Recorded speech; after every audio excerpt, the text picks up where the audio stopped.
Jésù ó ṣe àyè ọpẹ́ padà yọ ó yọ. Jésù ó ṣe àyè ọpẹ́ padà yọ.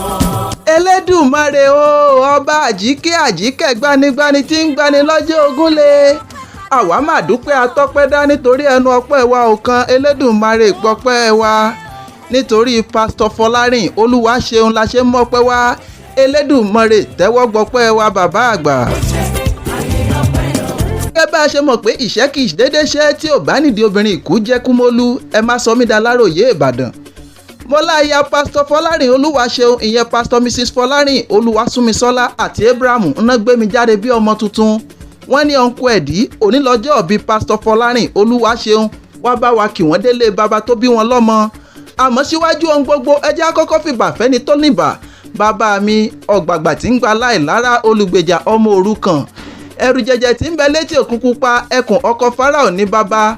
Ẹ̀rù tí ń gbẹ́rù mí agbára tó jagbára lọ. Ìjìnlẹ̀ tí ń bẹ nínú ìjìnlẹ̀ ọlọ́run tó lọ kánrin kéṣe. Àrá wò àrá wà mọ̀nàmọ́ná tí ń ṣojú ọ̀run mọ̀ró. Ọba tó ń fọba jẹ mo ní bó bá wù arọba lóyè.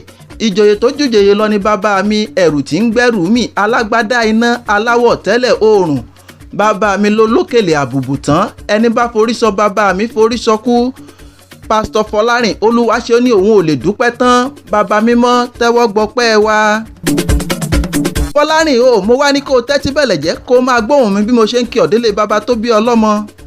Ṣé bí Ìbàdàn nílé Ìbàdàn nílé Olúyọ̀lé Ìbàdàn Mèsì Ọ̀gọ̀ Ìbàdàn ìlú Ògúnmọ́lá olódògbò kẹrìnlógún ogun àgbàlá Ògúnmọ́lá jókòó bábẹ́ lòmíì lọ ìlú Ìbíkúnlé alágbàlá jáyàjáyà ìlú Àjàyí ògbórí ẹ̀fọ̀n ṣe fìlàfìlà ìlú Látòṣà Ààrẹ Ọ̀nà Kakanfò olúwa ṣeun ò ṣé bí wọ́n lọ́mọ Ìbàdàn ọmọ ajóró sùn ọmọ ajẹ̀gbẹ́jẹ̀ karahun mo lẹ tún máa ń fi karahun fọ́rí mu nílé bàbá tó bí ọlọ́mọ bí wọ́n lọ́mọ Ìbàdàn ìbánisọ̀rẹ́ àìmúnilọ́sógun ìjà gbòòrò sáníjà Ìbàdàn ṣé bí wọ́n lọ́mọ agbọ́ ṣáṣá ogun máṣá ọmọ agbọ́ yàyà ogun máyà Ìbàdàn níbi olè tí ń jàre olóhun olúwa ṣeun ò ṣé bí ẹlẹ́yẹlé lomi tí tẹrú tọmọ láyépo yín mu aṣèjì rẹ̀ ṣàlómi abumúbuwẹ̀ nílẹ̀ Ìbàdàn.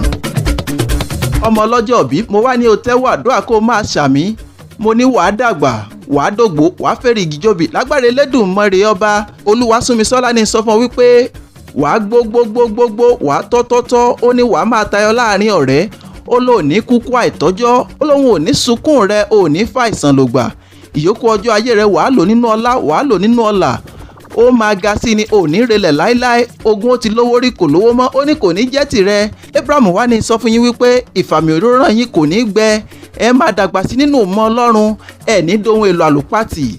Èmi ọ̀nkọ ẹ̀dí akéwì náà wá sọ wípé ẹ̀mí yín á ṣe púpọ̀ rẹ̀.